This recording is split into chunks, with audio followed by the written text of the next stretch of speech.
اعوذ باللہ من الشیطان الرجیم بسم اللہ الرحمن الرحیم الحمدللہ والصلاۃ والسلام علیہ.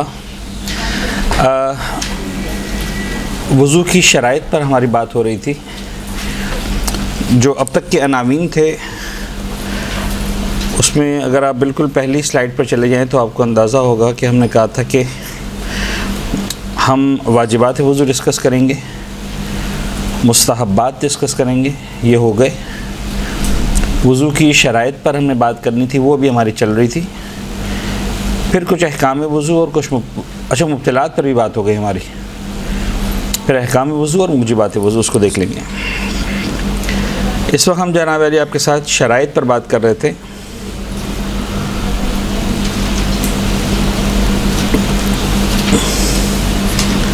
شرائط وضو میں ہم نے آپ کو بتایا کہ جو شرائط کا کانسیپٹ ہے، جس کو آپ انگریزی میں کنڈیشن بھی کہتے ہیں، تو ہمارے پاس ایک جملہ علماء میں استعمال ہوتا ہے، اذا فات الشرط فات المشروط. یعنی اگر کسی بھی حکم کی کوئی شرط ہمارے ہاتھ سے نکل گئی تو وہ حکم بھی ہمارے ہاتھ سے نکل جائے گا، وہ چیز بھی ہاتھ سے نکل جائے گی. یعنی مثال کے طور پر ہم نے کہا کہ وضو کی شرط ہے کہ پانی پاک ہو، تو اگر وضو پانی پاک نہیں تھا تو پھر وہ وضو نہیں رہے گا، چاہے آپ کو ظاہری طور پر لگ رہا ہو کہ وضو ہو گیا، میں نے ایک جگ سے پانی لیا اور وضو کر لیا، لیکن وہ نجس پانی تھا. تو مجھے لگ رہا ہے کہ میں نے چہرہ دھو لیا، دونوں ہاتھ دھو لیے، سر کا مسح کر لیا، پیر کا مسح کر لیا، لیکن چونکہ وہ کنڈیشن پرووائڈڈ نہیں تھی تو وہ میرا وضو ہی نہیں مانا جائے گا. یعنی اگر ہم بہت زیادہ ٹیکنیکل جملہ استعمال کرنا چاہے، بہت زیادہ ٹیکنیکل، تو سوال یہ والا سوال بھی غلط ہو جائے گا کہ وضو صحیح ہے غلط. کیوں غلط ہو جائے گا سوال؟ یہ اس لیے کہ وضو ہی نہیں ہے. پہلے وضو تو ہو پھر ہم کہیں. جب شرط ہی نہ رہی تو پھر وہ وضو ہی نہ رہا، وہ ہاتھ منہ دھونا ہو گیا. یا پھر وہی والی بات جو آپ کہتے ہیں صحیح کہتے ہیں، ہم بھی کہتے ہیں کہ وضو باطل ہو گیا. ٹھیک ہے، تو شرائط کا قانون یہ ہے. تو شرائط کے اندر پانی کا پاک ہونا، پانی کا مطلق ہونا. مطلق ہونے پر ہماری جو ہے تھوڑا سا آپ لوگوں کے ساتھ گفتگو ہوئی تھی اور میں نے سمجھایا تھا. چونکہ ٹائم ہے تو میں پھر تھوڑا سا ریپیٹ کر دیتا ہوں، اس لیے کہ یہ وہ کانسیپٹس ہیں جو یوجولی ٹائم لیتے ہیں ذہن میں اپنی جگہ بنانے میں. تو بطور کلی ہم نے کہا تھا کہ اگر آپ مزاج دین کو سمجھیں یا مزاج علماء کو سمجھیں تو ہم میں اور علماء میں ایک فرق آ جاتا ہے. وہ یہ فرق آ جاتا ہے کہ ہم مطلق پانی کو ڈیفائن کرتے ہیں کہ مطلق پانی وہ ہوتا ہے جو ایسا ایسا ایسا ایسا، جبکہ علماء نے جب ڈیفائن کیا ہے مطلق پانی کو تو ایکچولی مطلق کو ڈیفائن ہی نہیں کیا. آپ تمام مراجعین کی توضیح المسائل کو دیکھ لیں، سید سیستانی ہوں، سید خامنئی ہوں، سید فرض کر لیں کہ آغا خمینی ہو، آغا خوئی ہوں اور دوسرے بزرگان، تو آپ کو نظر آئے گا کہ انہوں نے صرف اور صرف مضاف پانی کو ڈیفائن کیا. بھئی دیکھو یہ والا پانی مضاف ہے. پھر کہا دیکھو یہ سمجھ میں آ گیا مضاف ہے. اب ہر وہ پانی جو مضاف نہ ہو وہ مطلق ہے. تو آپ کو مطلق پانی سمجھنا ہی نہیں ہے، آپ کو اصل میں کیا سمجھنا ہے؟ مضاف پانی. جب اس کو اچھی طرح سمجھ لو توضیح المسائل سے دیکھ کر، تو اب دیکھو کیا ہے، یہ جو سامنے پانی میں یہ اس پانی کی ڈیفینیشن پر پورا اترتا ہے کہ نہیں اترتا؟ اگر اترتا ہے تو مضاف ہے، نہیں اترتا مطلق ہے.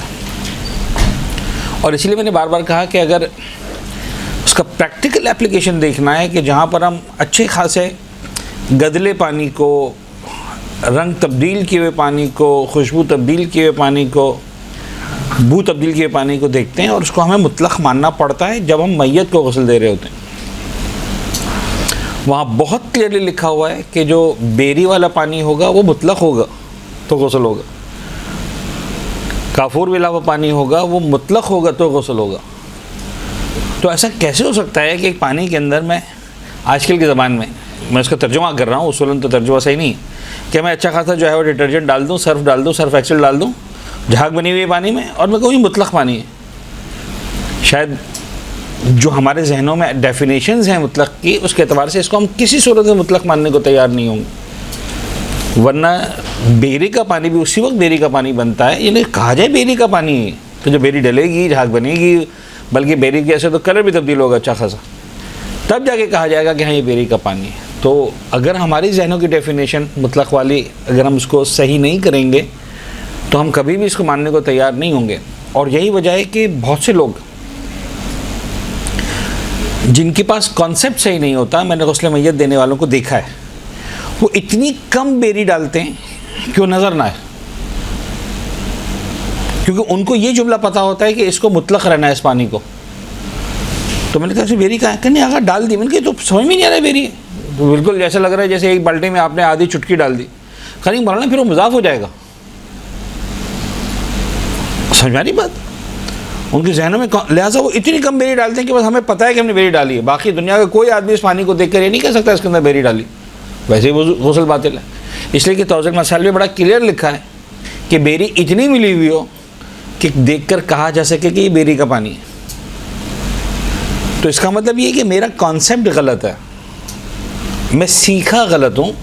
جو مرجع نے لکھا ہے وہ بڑا کلیئر لکھا ہے. تو اس کو اپنے ذہن میں بٹھانا ہے, سمجھانا ہے, سمجھنا ہے کہ مضاف پانی کو ہم سمجھ لیں. جو ڈیفینیشن توضیح المسائل میں دو چیزیں ہیں. نمبر 1 ایکسٹریکٹ کسی چیز کا, ناریل کا پانی, موسمبی کا جوس وغیرہ. نمبر 2 پانی میں کوئی چیز اتنی ملا دی جائے کہ پھر اسے پانی نہ کہا جا سکے. جو اس میں نے آپ کو ایگزامپلس دی تھیں, کون سوپ ہے اس کو آپ کبھی پانی نہیں کہہ سکتے. نہاری ہے مثال کے طور پر, قورمہ ہے تو آپ کہیں گے حالانکہ وہ سب لکوڈ ہے, پانی ہے لیکن وہ پانی نہیں. خیر, تو یہ مسئلہ بھی ہو گیا. پھر ہم نے کہا تھا غصبی چوری کا پانی. یہ چوری کے پانی میں بھی بہت سارے مسائل آتے ہیں. تو ایک زمانے میں چونکہ پانی کی رسائی بڑی مشکل ہوا کرتی تھی, تو فرض کریں جناب علی کہ ایک مسجد ہے جہاں پر پانی نہیں ہے بالکل بھی, ہے نا. ایک کیا ہر کسی مسجد میں پانی نہیں ہوتا تھا جب تک یہ نلکوں کا اور یہ پانی کی لائنوں کا سسٹم نہیں آیا تھا, آج سے شاید 100 سال پہلے تک, 150 سال پہلے تک. تو مخیر حضرات کیا کرتے تھے کہ یار نماز کے وقت پانی کا انتظام کر دیتے تھے کہ بھئی یہاں پر 20-25 نمازی آتے ہیں تو اتنا پانی ہم پہنچا دیں گے ایک مشکیزہ مثال کے طور پر, کہ یار بیچارے 20-25 لوگ وضو کر سکیں. ان وضو کرنے والوں کو پریشانی ہوتی ہے. اب کسی کو اطلاع مل گئی کہ یہاں پانی آتا ہے, چلو بھائی پہنچ جاؤ وہاں پر. تو پتہ چلا ان 20 لوگوں کے لیے تھا, وہ 40 آدمی آ کے پانی اپنا چاہے وضو ہی کر کے چلے گئے, لیکن اب جب نمازی پہنچے نماز کے وقت تو پانی نہیں تھا. تو پھر وہ شرط لگا دیتے کہ یہ اسی کے لیے ہے وضو کی اجازت جو اس مسجد میں نماز پڑھے گا. آج سن کر بھی بڑا عجیب سا لگتا ہے کہ یار یہ کون سی شرافت ہے, لیکن اس وقت شرافت یہی تھی. تو پھر مسئلہ پوچھا جاتا تھا کہ بھائی اگر آپ مسافر ہیں اور وہاں سے کراس کر رہے ہیں اور آپ وہاں نماز نہیں پڑھ رہے تو پھر آپ کو اجازت نہیں ہے وہاں سے وضو کرنے کی. یا جیسے میں نے مثالیں دی تھی کہ ہوٹل میں کہتے ہیں کہ صاحب اسی کو اجازت ہے یہاں پر جو اس ہوٹل میں کھانا کھائے گا, ورنہ ہم اس کی اجازت نہیں دیں گے. اس لیے کہ وہاں اتنا کم پانی ایک زمانے میں نے مثال دی تھی کوئٹہ تافتان کے راستے میں, چونکہ وہاں پانی بڑی دور دور سے لانا پڑتا تھا ان لوگوں کو. تو وہ کہتے تھے یہاں پر پانی پیے گا بھی وہی جو کھانا کھائے گا, یہاں پر وضو بھی وہی کرے گا جو کھانا کھائے گا, یہاں پر واش روم بھی وہی یوز کرے گا جو ہمارے پاس کھانا کھائے گا, تاکہ ہم یہ سروس ان کو دے سکیں. ہر آدمی بس اترے گی اور کوئی بھی جو ہے وہ کھانا نہیں کھائے گا, صرف پانی استعمال کر کے چلے جائیں گے, تو ہم جو ہے پریشان ہوتے رہیں گے. تو یہ مسائل وہاں پر آتے تھے چوری کے پانی کی. خیر, یہ بھی غصبی کا مسئلہ بھی ہو گیا, یہ ساری باتیں ہو گئی. ہاں, ہم یہاں پر آئے تھے, لاسٹ ہماری بات چل رہی تھی نیت. مجھے ایسا لگتا ہے کہ ایک وضو کا ظاہر ہے, ایک وضو کا باطن ہے. فقہی مسائل کے اندر ہماری ایک مجبوری یہ ہوتی ہے, علمی مجبوری, کہ ہم آپ کے ساتھ ظاہر پر بہت زیادہ بات کرتے ہیں. نتیجہ یہ ہوتا ہے کہ باطن پر بات نہیں ہو پاتی. جو روح ہوتی ہے اصل میں کسی بھی عبادت کی, اور ان میں سے جو اہم ترین چیز ہے وہ ہے نیت. یعنی میں کبھی کبھار سمجھانے کے لیے کہتا ہوں, کانسیپٹ کو کلیئر کرنے کے لیے, کہ مثال کے طور پر میں اور آپ بھی نماز پڑھتے ہیں اور ائمہ طاہرین بھی نماز پڑھتے ہیں. اب فرض کر لیں کہ ایک امام معصوم نماز پڑھ لیں, تو فجر کی نماز کتنی دیر کی پڑھیں گے؟ وہ جس طرح ہم پڑھتے ہیں اس طرح وہی پڑھیں گے. میں بھی الحم پڑھوں گا, وہ بھی الحم پڑھیں گے. ہم بھی جو ہے وہ مثلاً انا انزلنا پڑھیں گے, فرض کریں وہ بھی انا انزلنا پڑھیں گے. ایسا ہی ہے نا. تو 2 منٹ کی نماز, 2.5 منٹ کی نماز, 3 منٹ کی نماز انہوں نے بھی پڑھی اور میری نماز بھی ہو گئی. میں نے بھی اسی طرح سے پڑھی, بالکل اسی طرح سے جیسا انہوں نے پڑھا. بلکہ سمجھانے کے لیے جملہ کہوں کہ فرض کریں میں نے کہا کہ یار آج تو مطلب مولا سے آگے بڑھ جانا ہے, تو اگر میں نے سنا کہ مولا نے آج مثلا 3 مرتبہ سبحان اللہ العظیم الحمد پڑھا تو میں نے 5 مرتبہ پڑھ لیا. سمجھا رہے, یہی سمجھانے کے لیے کہہ رہا ہوں صرف کانسیپٹ. تو کیا میری نماز واقعی مولا سے اچھی ہو گئی؟ بھائی مولانا نے 3 مرتبہ پڑھا تھا، میں نے 5 مرتبہ پڑھا ہے. بات سمجھ آ رہی؟ تو وہ کبھی بھی اچھی نہیں ہوتی. کیوں نہیں اچھی ہوتی؟ اس لیے کہ ظاہر دونوں کا ایک ہے. ممکن ہے ظاہر میں آپ کو ایک آگے بڑھتی ہوئی نظر آئے، لیکن اصل وہ چیز جو اس کے پیچھے ہے وہ کیا ہے؟ اس کا باطن، اور وہ ہے نیت. وہ ان کا جو کنیکشن اللہ کے ساتھ ہے اور جو میرا کنیکشن ہے، یعنی اصولاً اب یہاں پر آنے کے بعد یہ مقابلہ ہی بیکار ہے کہ ان کی نماز ہے میری نماز. ہم جیسے کروڑوں کی نماز ہے جو ہے وہ اس کا عشر رشید بھی نہیں ہے. جو ایک معصوم تو بہت بڑھ کر مراجعین کو دیکھ لیں، بزرگان اور صلحاء کو دیکھ لیں، تو ہماری نماز ان تک بھی نہیں پہنچ پاتی، پاسبل ہی نہیں. تو وہ نیت ہے. اب وہ نیت کیا ہے؟ تو میں نے آپ سے کہا تھا کہ نیت جو ہے وہ اصل میں کسی بھی عبادت کو آپ انجام دیتے ہیں تو یہ بات ذہن میں رکھیے کہ وہ عبادت بغیر نیت کی عبادت نہیں بنتی. تو اب یہاں پر 1-2 باتیں جو شاید آگے نہیں آئیں گی، میں چاہ رہا ہوں کہ یہاں پر ڈسکس کر لیں آپ کے ساتھ. سب سے پہلا جملہ جو آپ کی سلائیڈ میں بھی نہیں ہے کہ نیت کو زبان سے ادا کرنا ضروری نہیں ہے. میں نماز پڑھتا ہوں فجر کی 2 رکعت واجب قربت اللہ، ضرور بولیں، لیکن اگر آپ نہیں بولیں گے تو آپ کی نماز باطل نہیں ہوگی. اچھا، کیوں؟ اس لیے کہ عبادت دل کے ارادے کا نام ہے. جو نیت ہے وہ دل کے ارادے کا نام ہے. مجھے ایک بات بتائیے، میں تھوڑا سا کانسیپٹ کلیئر کرنے کے لیے. اس وقت آپ لوگ جو یہاں پر بیٹھے ہیں اور علم سیکھ رہے ہیں، یہ عبادت ہے کہ نہیں ہے؟ ثواب مل رہا ہے ہم کو؟ نہیں مل رہا؟ مل رہا ہے. تو آپ میں سے کتنوں نے نیت کی کہ میں آج 3 نومبر دوپہر 2 سے 3:30 تک روحانی صاحب کی کلاس سننے کے لیے القائے میں جا رہی ہوں قربت اللہ؟ نیت تو کسی نے نہیں کیا آپ میں سے. چلیں گھر سے نکلتے وقت نہیں کی، یہاں دروازے پہ کھڑے رہ کے کر لیتے. ہیلو، کسی نے کہا نیت کی کہ میں آج 3 نومبر؟ نہیں کیا. کیوں؟ آپ کو پتہ ہے کہ آپ درس کی، یہی آپ کی نیت ہے. یعنی فرض کر لیں یہاں پر کوئی ایک شخص ایسا بیٹھا ہوتا جو مسلسل کیمرے کو آگے پیچھے کر رہا ہوتا، کیمرہ مین، اس سے پوچھتے میں کیوں آیا ہو تو کیا کہتا؟ درس سننے نہیں آیا، میں ریکارڈنگ کرنے آیا ہوں. اس کی نیت اور ہے، آپ کی نیت اور ہے. فرض کریں یہاں پر کوئی شخص مثال پیچھے کلر کر رہا ہوتا دیوار پہ، تو مسلسل اس کے کان میں آواز جا رہی ہے، اس سے پوچھا جائے تو اس وقت کیوں آئے یہاں پر اس کمرے میں؟ وہ کہے کہ بھائی میں کلر کرنے آیا ہوں، کوئی درس سننے نہیں آیا. لیکن باقی ایسا جتنے بھی علماء کرام یہاں پر تشریف فرمائے، آپ لوگ کیوں آئے یہاں پر؟ علم سیکھنے کے لیے آئے، رائٹ؟ تو یہ آپ کی جو، اگر کوئی پوچھے گا بھی نہیں آپ سے آف کورس کہ تم کیوں آئے ہو، اس لیے گھر کو پتہ، لیکن اگر پوچھے گا تو آپ کیا جواب دیں گے؟ پڑھنے کے لیے آئے، سیکھنے کے لیے آئے، درس سننے کے لیے آئے، وضو سیکھنے کے لیے آئے مثلا. تو یہی آپ کی نیت ہے. تو جس طرح یہاں پر آپ کو سمجھ میں آتا ہے نیت ہے، اسی طرح وضو میں بھی یہی ہے. آپ روزانہ نلکا کھول کے کھڑے رہتے ہیں، مثلا فیس واش یہ وہ پتہ نہیں کیا کیا کرتے ہیں. کیا کر رہے ہو بھائی؟ آفس جانا ہے، اسکول جانا ہے، کالج جانا ہے، یونیورسٹی جانا ہے، منہ دھو رہے ہیں، ہاتھ منہ دھو رہے ہیں. آپ کو بھی پتہ ہوتا ہے ہاتھ منہ دھو رہے ہیں، لیکن ایک مرتبہ آپ نلکا کھولتے ہیں، آپ کو پتہ ہوتا ہے کہ یہ نلکا آپ نے ہاتھ منہ دھونے کے لیے نہیں کھولا، یہ آپ نے کس لیے کھولا ہے؟ وہی آپ کی نیت ہے. تو اگر یہ لفظ اگر بڑا امپورٹنٹ ہے، اگر کوئی آپ سے پوچھے، نہیں پوچھے گا کوئی بھی 100 سال تک، آپ کا سب کسی نے پوچھا ہی نہیں تو نیت کیسے ہوئی؟ ضروری نہیں کوئی پوچھے. اگر کوئی آپ کو پوچھے کیا کر رہے ہو تو آپ کا جواب کیا ہوگا؟ وضو کر رہا ہوں. بس یہی آپ کی نیت ہے. کلیئر ہے؟ اور اس سے زیادہ پاورفل نیت ہو نہیں سکتی کہ آپ کو پتہ ہے کہ what you are doing. Clear ہے؟ اچھا، بلکہ دوسرا مرحلہ، زبان پر اگر کچھ تھا، دل میں کچھ تھا، تو وہ چیز جو ویلڈ مانی جائے گی وہ نہیں ہوگی جو آپ کے منہ سے نکلی ہے.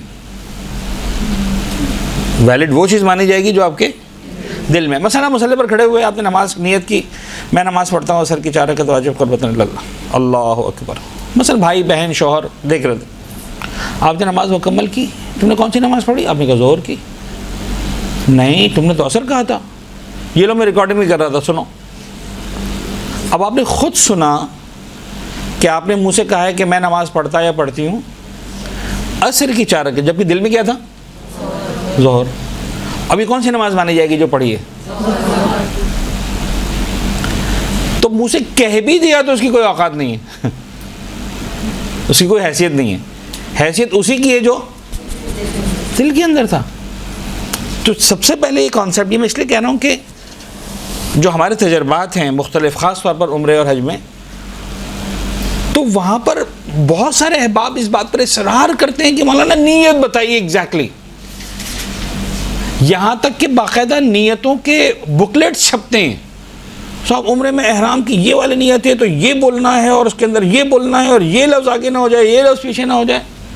اور وہ لوگ اس طرح سے پیسے کھو جائیں مسئلہ نہیں، نیت والی کتاب نہیں کھونی چاہیے. ٹھیک ہے آپ سنبھالیں، مجھے حرج نہیں ہے، لیکن سمجھانا یہ ہے کہ نیت آپ کے دل کے ارادے کا نام ہے. جب آپ طواف کرنے جا رہے ہیں تو اگر کوئی پوچھے کیا کر رہے ہو تو آپ کیا کہیں گے؟ طواف کر رہا ہوں. کون سا طواف کر رہے ہو؟ عمرے کا احرام باندھا ہے اس کا طواف کر رہا ہوں. کس کا عمرہ کر رہے ہو؟ اماں کا عمرہ کر رہا ہوں، ابا کا عمرہ کر رہا ہوں. تو سب کچھ تو پتہ ہے آپ کو. Then when you know everything, it's actually your intention and it's actually your نیت. یہ بات بھی اپنی جگہ صحیح ہے کہ بعض مقامات خاص طور پر عمرے میں احرام کے وقت تو دین یہ کہتا ہے کہ اچھا ہے کہ زبان سے نیت کو ادا کرو، ثواب بھی ملے گا. تو بہرحال اس کی امپورٹنس ہم انکار نہیں کر سکتے، لیکن اگر آپ زبان سے نہیں کہتے تو کوئی حرج نہیں. اچھا یہ ہو گیا. اب قربت اللہ کے معنی کیا ہے؟ تو میں نے آپ سے کہا تھا کہ نیتوں میں دو چیزیں ہوتی ہیں، ایک واٹ کا آنسر اور ایک وائی کا آنسر. رائٹ؟ واٹ کا آنسر ہمیشہ الگ ہوتا ہے، عمرہ کر رہا ہوں، حج کر رہا ہوں، وضو کر رہا ہوں، نماز پڑھ رہا ہوں، روزہ رکھ رہا ہوں، وغیرہ وغیرہ. کیوں کا جواب ہمیشہ ایک ہوتا ہے، قربتاً اللہ. اور اس کی میننگ میں نے آپ کو سمجھائے تھے کہ بہت سارے میننگز ہمارے ذہنوں میں ہوتے ہیں. ہم سمجھتے ہیں کہ یہ میننگ ہے قربتاً اللہ، اللہ کا قرب حاصل کرنے کے لیے، اللہ سے نزدیک ہونے کے لیے، اللہ کی رضا حاصل کرنے کے لیے، اللہ کی خوشنودی حاصل کرنے کے لیے. لیکن ان میں سے کوئی بھی میننگ قربتاً اللہ کی میننگ نہیں ہے.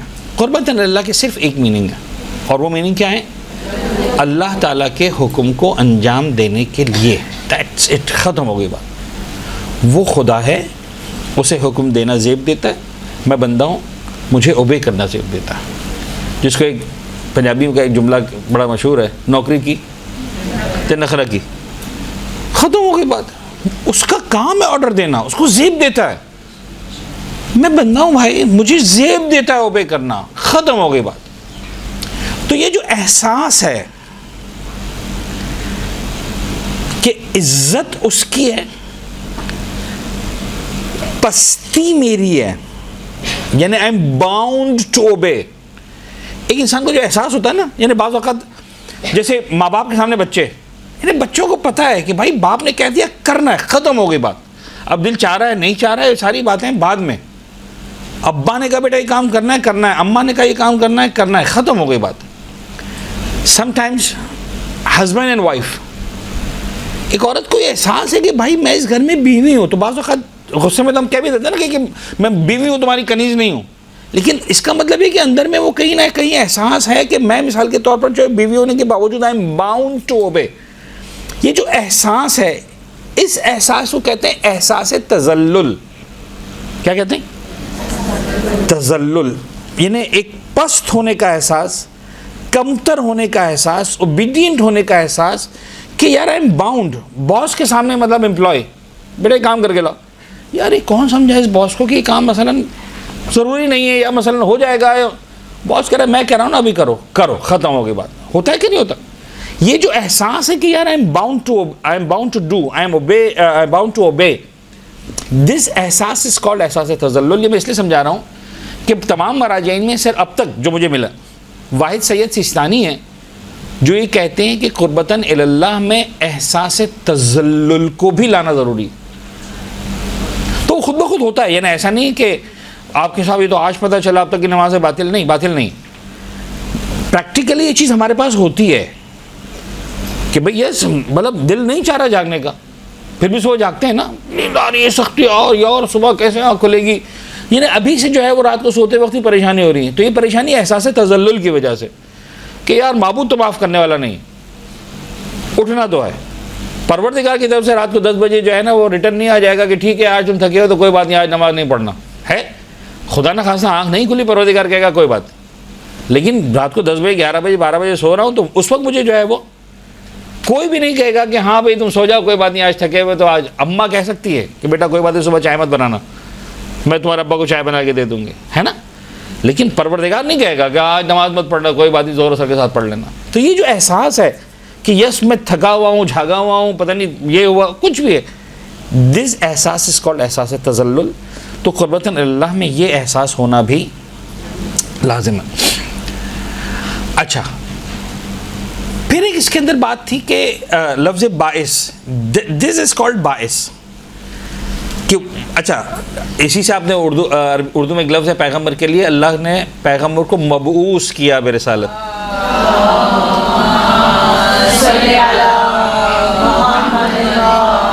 تو اللہ کے رسول صلی اللہ علیہ وسلم، اگر اللہ کے رسول مبعوث ہیں تو باعث کون ہے؟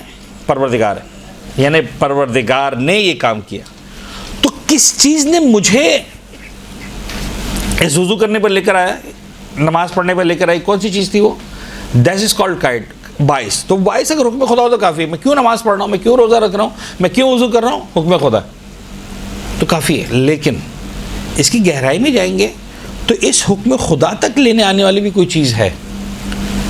میں کیوں حکم خدا کو فالو کر رہا ہوں؟ بہت سے لوگ جو حکم خدا کو فالو نہیں کرتے ہیں، حکم خدا تو وہاں پر بھی ہے. تو وہ کون سی چیز ہے جو حکم خدا؟ تو وہ چیز جو ہے نا، وہ ایکچولی باریک چیز بنتی ہے، اور اس میں عام طور پر 3 آنسرز ملتے ہیں. ایک ہوتا ہے شوق عبادت میں، ایک ہے شوق جنت میں، ایک ہے خوف جہنم میں، کہ بھئی میں جو ہے وہ کسی بینیفٹ کو حاصل کرنے کے لیے، ایک ہے کسی جناب علی نقصان سے بچنے کے لیے، ایک ہے کہ نہیں یار مجھے خدا نے کہا ہے تو کرنا ہے. کیا فرق پڑتا ہے کہ خدا جنت دے رہا ہے کہ نہیں دے رہا، اس سے کیا فرق پڑتا ہے کہ خدا جہنم میں ڈال رہا ہے کہ نہیں ڈال رہا. کیا یہ کافی نہیں ہے کہ میرا پروردگار چاہتا ہے کہ میں کام کروں اس وقت؟ تو یہ جو احساس ہے ڈیولپ ہوتا ہے، آسان نہیں ہے. لگتا ہے کہ آسان ہے، آسان نہیں ہے. ہم جب رمضان کے مہینے میں تو اپنا مفاد الجنان کھولتے ہیں، شہری کے مطلب دعائیں، تو ہم کیا کرتے ہیں؟ ہمارا مزاج کیا ہے؟ نہیں، چھوٹی بڑی کی ہم نہیں دیکھتے ہیں، ہم دیکھتے ہیں اس دعا سے پہلے کیا لکھا ہوا ہے.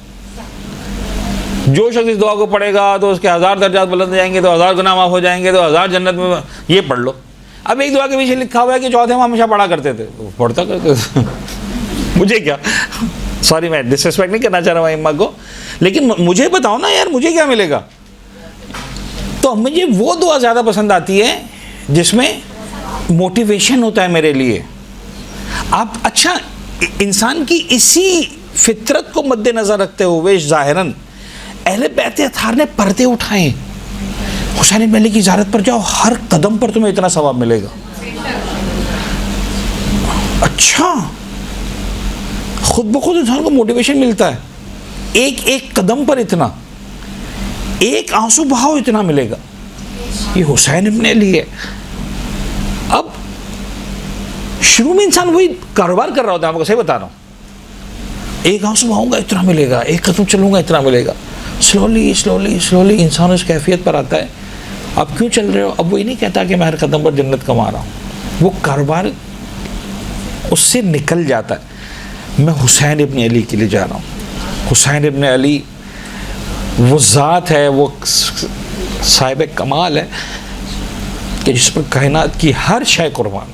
تو میں اپنا تن من دھن، اپنا پیسہ قربان کر کے، اپنا وقت قربان کر کے اپنی جناب علی جو ہے وہ چلا جا رہا ہوں نجف سے کربلا تک. اب جتنے بھی جوابات ہیں آپ یقین جانیے فیل ہو جاتے ہیں. ایک جواب آخر میں صحیح رہتا ہے، میں کیوں چل رہا ہوں؟ اس لیے کہ مجھے عشق ہے حسین سے. باقی ہر جواب کہیں نہ کہیں آپ کو جو ہے وہ، تو یہ وہ کیفیت آتی ہے، ایسا نہیں کہ نہیں آتی ہے، مرحلہ وار آتی ہے.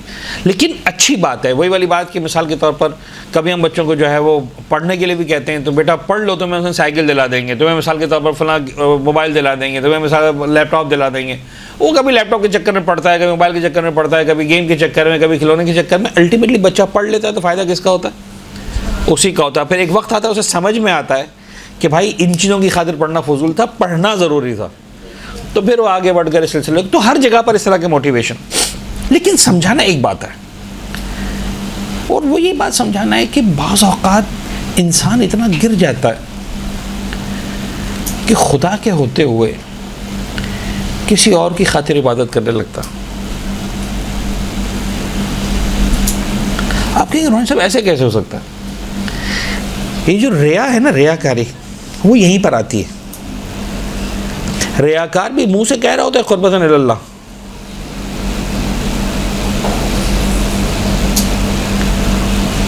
اللہ کا حکم مان رہا ہے. اب تک جواب تھا حب للہ، امید ثواب، خوف عذاب. نہیں، وہ پڑوسن آئی ہوئی نا، دیکھیں تو صحیح میں کتنی اچھی نماز پڑھتی ہوں. پپو آئی ہوئی ہیں، پتہ تو چلے کہ اچھا. اب اس کے اندر بڑی باریکیاں ہیں. میں خدا نہ خواستہ عبادتوں کو باطل کرنے کے لیے نہیں آیا ہوں کہ آپ کہیں روحان صاحب تو ساری عبادتوں کو باطل کر کے چلے گئے. سمجھانا ہے. روزانہ 3 منٹ کی نماز ہوتی تھی، آج پپو آئی ہوئی 3.5 منٹ کی ہو گئی. کیوں؟ پتہ بھی نہیں چلا. 3 منٹ کی ہمیشہ پڑھتے تھے، یا 3.25 منٹ کیوں ہے؟ یعنی اگر پھپھو نہ ہوتی تو پھر 3 منٹ کی ہی ہوتی.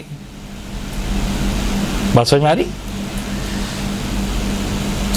یہ وہ باریکیاں ہیں کہ جب اس پر انسان ان وادیوں میں قدم رکھتا ہے تو پھر دنیا کچھ اور ہوتی.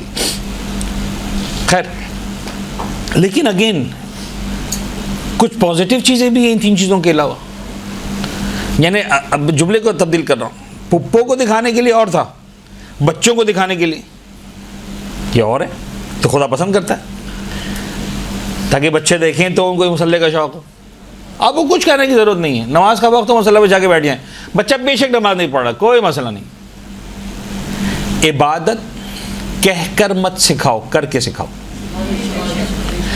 میں ایک چھوٹا جملہ کہہ دوں، بات کو آگے بڑھا دیں. ہم لوگ بچوں کو سلام کرنا سکھانا چاہتے ہیں، سلام کر کے نہیں. ہم تو نہیں کہنا ارے سلام کیوں نہیں کیا تم نے، تو تم کر لو. ان بچے کو تم کو تو پتا ہے نا. نہیں، کیوں سلام نہیں کیا تم نے؟ میں کب سے انتظار کر رہی ہوں، سلام ہی نہیں کر رہے تم. آپ گھر میں آئے نا، آپ سلام کر لیں. بچہ سیکھ جائے گا، جو گھر میں آتا ہے وہ سلام کرتا ہے. حدیث قصہ سنی آپ نے؟ ایک مرتبہ نہیں، بار بار. اس پوری حدیث قصہ کے اندر جو ایک حصہ ہے، فضائل اپنی جگہ وہ تو ہے، اس گھر کا ماحول بتایا گیا ہے. ورنہ حدیث قصہ کا خلاصہ یہ کہ آج آیت اطہیر نازل ہوئی، بات ختم ہو گئی. لیکن اتفاق کی بات ہے کہ اس آیت اطہیر کا جو نازل ہونے کا جو تذکرہ ہے، اس کے ساتھ ایک پوری داستان شہزادے نے بیان کی. اب اس داستان میں جناب علی ممکن ہے آپ کی غیر ضروری چیزیں ہیں، نہیں، کوئی غیر ضروری چیز نہیں. اس داستان میں یہ ہے کہ میں گھر میں تھی، جناب زہرا اکیلی. سب سے پہلے کون تشریف لاتے ہیں؟ اللہ کے رسول. سلام کس نے کیا؟ اللہ کے رسول نے. شہزادی جواب دے رہی ہے. باپ ہے، انتظار نہیں کرا کہ میں گھر میں آؤں، فاطمہ سلام کدھر ہے تمہارا؟ سمجھ میں آ رہی بات؟ پیغمبر نے سلام کیا، بیوی نے جواب دیا. اچھا اوکے. پھر کون آیا؟ امام حسن تشریف لاتے ہیں. اب بچہ ہے بھائی، اب یہاں پر تو بنتا ہے نا کہ جناب زہرا، لیکن یہاں پر بھی امام حسن نے سلام کیا. پھر ماں نے جواب دیا. امام حسین نے سلام کیا، باپ نے ماں نے جواب دیا. اب مولا کائنات تشریف لاتے ہیں. اب کون سلام کر رہا ہے؟ اب بھی مولا سلام کر رہے ہیں. تو آل دا ٹائم شہزادی کونین از ایٹ دا کیا کہتے ہیں پوزیشن آف رسپونڈنگ. جو گھر میں آ رہا ہے وہ سلام کر رہا ہے، ریگارڈ لیس کہ بڑا آ رہا ہے، چھوٹا آ رہا ہے، شوہر آ رہا ہے، فرق نہیں پڑتا. جو گھر میں آئے گا وہ سلام کرے گا. اس گھر کی رسم یہ ہے. ہمارے گھروں کی رسم یہ ہونی چاہیے، جو گھر میں آ رہا ہے وہ سلام کرے گا. چاہے دادا ہیں، بیٹا میں دادا ہوں تو تمہارا سلام کدھر ہے؟ میں ابا ہوں تمہارا سلام کدھر ہے؟ میں شوہر ہوں تمہارا سلام کدھر ہے؟ میں اماں ہوں تمہارا سلام کدھر ہے؟ Whatever whoever you are, تم گھر میں آئے ہو تم سلام کرو. That's it. یہ اس سے اچھا خیر بات کہیں سے کہ نکل جائے. تو بچوں کو دکھانے کے لیے آپ نماز پڑھیں، وضو کریں، یس اچھی بات ہے. تربیت کے لیے داعی جو ہے وہ تو یہ داعی بدلتے رہتے ہیں. یعنی یہاں پر اگر آپ کو تھوڑا بہت میں سمجھا پایا تو آپ کو اندازہ ہوگا کہ دس داعی can be hundreds of things. اور ایکچولی وہ جو باعث ہے نا وہ سب کا سیم ہوتا ہے. اور زیادہ گہرائی میں ہم جاتے ہیں جب کھدائی کرتے ہیں تو جو داعی نکل کے آتا ہے نا پیچھے سے، وہ ہے جو عبادت کو کمال تک لے کر جاتا ہے. اب حسین ابن علی کیوں کر رہے ہیں؟ اب علی بن ابی طالب کیوں کر رہے ہیں؟ اور غلام حسین صاحب کیوں کر رہے ہیں؟ اب جناب فاطمہ کیوں کر رہی ہیں اور کنیز فاطمہ کیوں کر رہی ہیں؟ اب سمجھ میں آتا ہے فرق. اور وہ فرق ایسا فرق ہے کہ مشرق و مغرب کا فرق ہے. وہ پھر وہ بلندیاں اور ہیں. یعنی پھر اس عبادت پر منزل پر عبادت پہنچتی ہے کہ پروردگار فخر کرتا ہے کہ دیکھو میری کنیز مصلی پہ کھڑی ہوئی ہے. وہ جناب زہرا کے لیے، وہ امیر کائنات کے لیے، وہ حسین ابن علی کے لیے. خیر، تو یہ داعی والی بحث بڑی زبردست بحث تھی جو میری خواہش تھی اور ہو گئی الحمدللہ. واجب یا مستحب کو نیت میں شامل کرنا ضروری نہیں. کیوں؟ اس لیے کہ جب کہہ دیا کہ اس نے کہا ہے تو مجھے یہ مینشن کرنا ضروری نہیں ہے کہ اس نے وہ والا کہا ہے کہ نہیں کرو گے تو ڈنڈے ماریں گے واجب، یا وہ والا کہا ہے کہ دیکھو کر لو نہیں کرو گے تو ہم کچھ نہیں کہیں گے، فرق نہیں پڑتا، قربتاً اللہ، حکم خدا ہے کافی ہے. تو لوگ بڑا ڈسٹرب ہوتے ہیں اصل میں یہ واجب اور مستحب. مراجعین نے بہت کلیئرلی لکھا ہے اپنی توضیح وغیرہ کے اندر کہ ضروری نہیں ہے شامل کرنا، بلکہ اگر لا علم یا بھول سے واجب کی جگہ مستحب یا مستحب کی جگہ واجب کی بھی نیت کر لی جائے تو بھی ایگزیکٹلی بات پھر وہی ہے کہ چاہے قضا ہے، چاہے ادا ہے، چاہے واجب ہے، چاہے مستحب ہے، آپ کو پتہ ہے آپ کیا کر رہے ہیں، وہی آپ کی نیت ہے. تو اگر مثال کے طور پر فرض کر لیں آپ فجر کی نماز پڑھنے کھڑے ہوئے، ایک دن پہلے آپ کی فجر کی نماز قضا بھی ہوئی تھی، لیکن آج آپ فجر کی نماز پڑھ رہے ہیں تو آپ کو پتہ ہے میں آج کی نماز پڑھ رہی ہوں، کافی.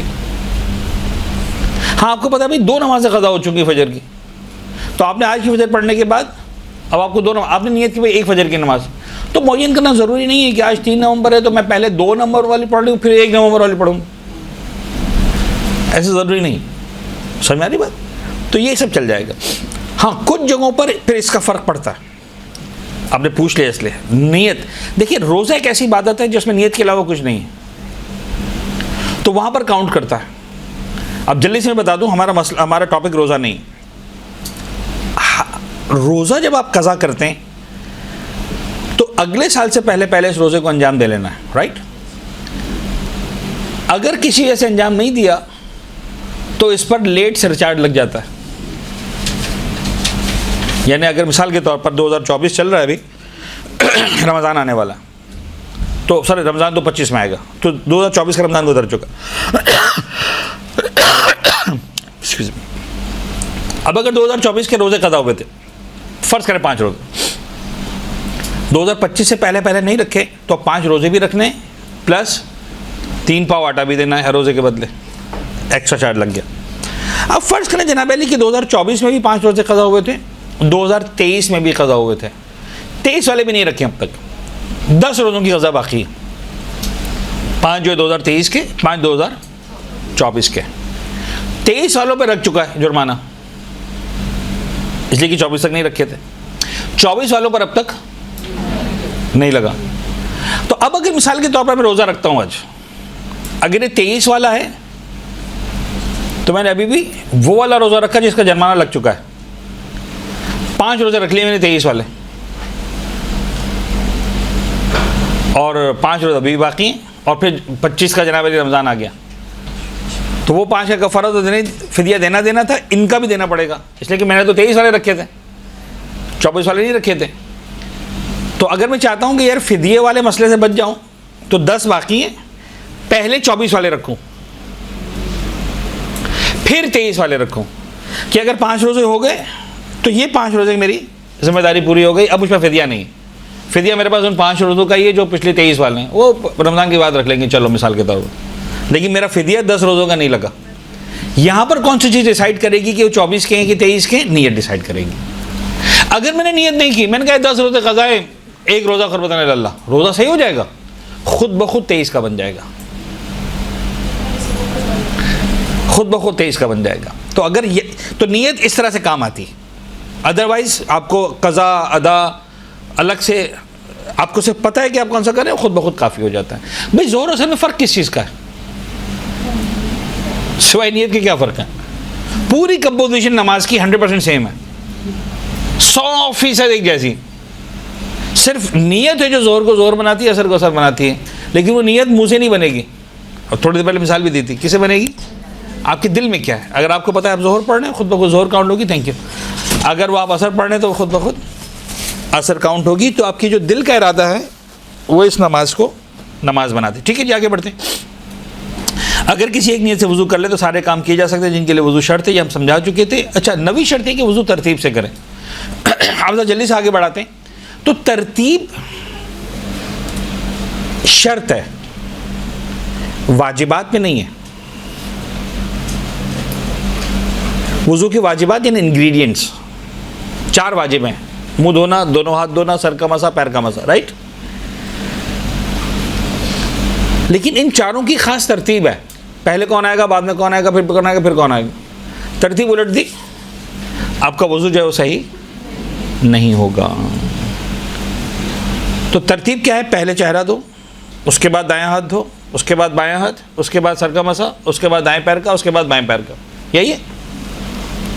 اچھا بگین ہم جب علمی بات کرتے ہیں، ایک وضو دیکھیں، میں آپ کو پھر سمجھاؤں، ایک وضو وہ ہے جو آپ پریکٹیکل کرتے ہیں، اور ایکچول وضو آپ کا وہی ہوتا ہے. لیکن کچھ چیزیں ہوتی ہیں جو علمی ہوتی ہیں. ہم چونکہ ایک انداز کے یا طریقہ کار کے عادی ہوتے ہیں، تو بعض اوقات ہم کسی اور چیز کو علمی اعتبار سے بھی اتنی آسانی سے ایکسیپٹ نہیں کر پا رہے ہوتے ہیں کہ یار یہ کیسے ہو سکتا ہے. مثال کے طور پر فرض کر لیں، میں نے سمجھانے کے لیے مثال دے رہا ہوں، فرض کر لیں آپ گھر میں چائے پکاتے. اب آپ چائے جو بنا رہے ہیں گھر کے اندر، آپ سب سے پہلے مثلا برتن میں یا پتیلی میں کیا چیز ڈالتے ہیں؟ پانی ڈالتے ہیں. ٹھیک ہے. اس کے بعد کیا ڈالتے ہیں؟ اب دو جواب آ گئے، مجھے پتا تھا یہ ہوگا. ایک جواب آیا چینی ڈالتے ہیں، ایک جواب آیا پتی ڈالتے ہیں. اب یقین جانیے جو پہلے چینی ڈالتے ہیں نا، وہ کہتے ہیں کیسے ہو سکتا ہے کہ پہلے پتی ڈال دی جائے؟ جب تک یہ چینی گھلے گی نہیں تب تک جو ہے وہ چائے اپنا جو ہے اثر کیسے دکھائے گی؟ ان کو بولے چائے چینی لگتی. بلکہ وہ خواتین بھی آپ کو ملیں گی جو پہچان لیں گی اس چائے میں تم نے چینی پہلے نہیں ڈالی تھی نا، یہ چائے مزیدار نہیں بنی. ایسا ہے کہ نہیں ہے؟ خاص طور پر کوئی اور پہچانے نہ پہچانے، ساس تو پہچان لیتی. ٹھیک ہے. اور اگر جس گھر میں عادت ہے پتی پہلے ڈالنے کی، وہاں اگر میں چینی پہلے ڈال دی، یہ تم چائے خراب کر دیتی ہو. یہ پہلے چینی ڈال دی ہوگی نا، پہلے پتی کو پہلے نہیں جانے دیا تھا نا پانی کے اندر. اس کا مطلب یہ ہے کہ ہر ایک کے پاس ایک خاص ترتیب ہے. لیکن اگر آپ جینوئنلی جا کے پوچھیں تو چائے بنانے کے لیے کوئی سی بھی ترتیب وہ چلے گی. آپ چاہے پہلے پانی ڈال دیں، چائے پہلے چینی پتی ڈال دیں. ممکن ہے کوئی آپ کو ملے کہ نہیں صاحب چائے پتی سب بعد میں، پہلے دودھ ڈالیں گے. یہ ایک مرتبہ دودھ گرم ہو جائے اس کے بعد پتی ڈالنے کا مزہ ہے. یہ جو دودھ اوپر سے ٹھنڈا ڈلتا ہے نا، یہ چائے کو خراب کر دیتا ہے. ہر طرح کی شوقین مزاج ہیں. تو اب آپ کو سمجھ میں آ رہا ہے ترتیب کیا ہوتی ہے. اچھا یہ سب کچھ چلے گا، یہ چلے گا کہ میں پہلے پتی ڈال دوں، چینی ڈال دوں، 10 منٹ ہو جائے اس کے بعد پانی ڈالوں؟ یہ نہیں ہو سکتا. یعنی اگر میں نے برتن لیا چولہے پر رکھا اور اس کے اندر مثلا 1 چمچ پتی ڈال دی، 1 چمچ چینی ڈال دی، تو کیا ہو جائے گا؟ اب یہ چائے بن ہی نہیں سکتی. 10 منٹ بعد اگر میں پانی ڈالوں گا تو پتہ نہیں وہ کیا ہوگا. ایسا ہی ہے کہ نہیں؟ تو اس سے آپ کو سمجھ میں آیا کہ یار ترتیب کا ایک پارٹ وہ ہے جو کمپرومائز کے قابل نہیں ہے، اس کے بعد چائے چائے نہیں رہے گی. کچھ پارٹس ایسے ہیں جو کمپرومائز کے قابل ہیں. تو بس وضو کے اندر آپ کو بتایا جا رہا ہے کہ نہیں، کوئی پارٹ کمپرومائز کے قابل نہیں ہے. ہم جو ترتیب بتا رہے ہیں وہی، پہلے چہرہ دھو گے، یس، دایاں ہاتھ دھو گے، یس، بایاں ہاتھ دھو گے، یس، سر کا مسا، یس، دائیں پیر بائیں پیر، ختم ہو گئے بات. جو ہم نے کہا وہی کرو، اس کے علاوہ کچھ اور نہیں کرنا. مستحب کے اندر آپ کو بتایا تھا کہ کلی کرنا، 4 مستحب تھے وہاں پر کلی اور ناک میں. کلی کرنا، ناک میں پانی ڈالنا. تیسرا مستحب تھا دونوں کاموں کو 3 مرتبہ انجام دینا. اور چوتھا مستحب تھا کلی پہلے انجام دینا. تو اگر آپ نے ناک میں پانی پہلے ڈال دیا بعد میں کلی کر لی کوئی مسئلہ نہیں. تو وہاں پر ترتیب اگر آگے پیچھے کر دی کوئی فرق نہیں پڑ رہا تھا. وہ صرف یہ فرق پڑ رہا تھا کہ بھائی ایک مستحب جو ایک سیکوینس تھی تھوڑا آگے پیچھے ہو رہی تھی. واجبات کے اندر آپ کو کہیں پر کمپرومائز. نماز ہے، میں مثال دیتا ہوں، بعضوں کا سمجھاتا ہوں کہ فجر کی نماز کے لیے جاگا میں نے کہا کہ بھائی میں جو ہے نا، دیکھیں آپ ذرا غور کیجیے گا، نماز میں ایسے پڑھوں گا، اللہ اکبر نیت کی، اللہ اکبر تکبیرۃ الاحرام، الحم پڑھی، اس کے بعد پھر ایک اور الحم پڑھ لی، پھر انا انزلنا پڑھی، پھر قل اللہ پڑھ لی، کھڑا قنوت پڑھا، قنوت پڑھ کے چلا گیا رکوع میں، رکوع سے اٹھا، پھر رکوع میں چلا گیا، 2 رکوع ہو گئے، پھر اٹھا سجدے میں چلا گیا، 4 سجدے کیے، 4 سجدے کر کے تشہد پڑھا، تشہد پڑھ کے سلام پڑھا، نماز مکمل ہو گئی. بھائی نماز صحیح کہ باطل ہے؟ کیوں باطل ہے بھائی؟ میں نے کیا کمی کی ہے؟ غور دیکھیے، جواب سب کو معلوم ہے. میں نے اتنی آبویس مثال دی کہ آپ نے سارے کو پتہ ہے. اب میں آرگومنٹ کروں آپ کے ساتھ کہ صاحب میں نے کمی کیا کی ہے؟ فجر کی نماز میں نیت مانگی تھی، میں نے کی، تکبیرۃ الاحرام مانگی تھی، میں نے کہی، 2 الحمد مانگی تھی، میں نے پڑھی، 2 سورہ مانگے تھے، میں نے پڑھے، قنوت مانگا تھا، پڑھا، 2 رکوع مانگے تھے، کیے، 4 سجدے مانگے تھے، کیے، 1 تشہد سلام، سب تو کیا ہے. میں نے کمی کیا کی بھائی؟ یہ تو آپ کہہ رہے ہیں نا جو مانگا تھا سب کیا ہے. جواب کیا ہے؟ بہت سادہ، صاحب جو مانگا تھا کیا ہے، جیسے مانگا تھا ویسے نہیں کیا. بس ختم ہو گئی بات. یہ جو جیسے مانگا کا جواب تھا کون دے گا؟ ترتیب. تو دین کو جو ہے نا اپنی مرضی سے نہیں چلانا. یہ چائے میں چل جائے گا کہ اپنی مرضی سے پتی پہلے ڈال دو، چینی پہلے ڈال دو، دودھ پہلے ڈال دو، لیکن وضو نماز میں نہیں چلے گا. جو ترتیب بتائی گئی ہے وہ امپورٹنٹ ہے، اور اسی ترتیب سے کام ہوگا تو عبادت بنے گی. اس لیے کہ عبادت میں اپنی مرضی سے نہیں کر رہا ہوں، عبادت قربتاً الی اللہ ہے، یعنی اس کا آرڈر اوبے کر رہا ہوں. تو فرسٹ آئی شوڈ نو کہ واٹ ہز آرڈر از، اس نے کیسے کرنے کو کہا ہے، ویسے کروں گا تو عبادت بنے گی ورنہ نہیں بنے گی. اچھا جی، پہلے چہرہ دھوئے. یہ چہرہ تھوڑا سا لکھنے میں تھوڑا سا الٹا ہو گیا تو چھرا بن گیا، سوری. پہلے چہرہ دھوئے، پھر دایاں ہاتھ، پھر بایاں ہاتھ، پھر سر کا مسح، اور آخر میں پیروں کا مسح. کلیئر ہے؟ دونوں پیروں کا مسح ایک ساتھ بھی کیا جا سکتا ہے.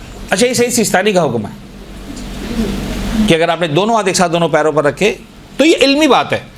اچھا، اس کا مطلب کبھی بھی نہیں کہ آپ کرنا شروع کر دیں، بلکہ میں ریکمینڈ کروں گا کہ نہ کریں. کیوں؟ اس لیے کہ ممکن ہے خدا ہمارے مراجعین کو بابرکت زندگیاں دے، لیکن فرض کر لیں خدا نہ خواستہ جس مرجع کی ہم تقلید کریں اس کا انتقال ہو جائے. وہ ہمیں پرمیشن دیتے تھے، اگلے مرجع آئے انہوں نے کہا نہیں، جائز نہیں ہوگا. اور ہم کیونکہ عبادتیں یہ عادتیں بن جاتی ہیں تو پھر آپ پریشان ہو جائیں گے.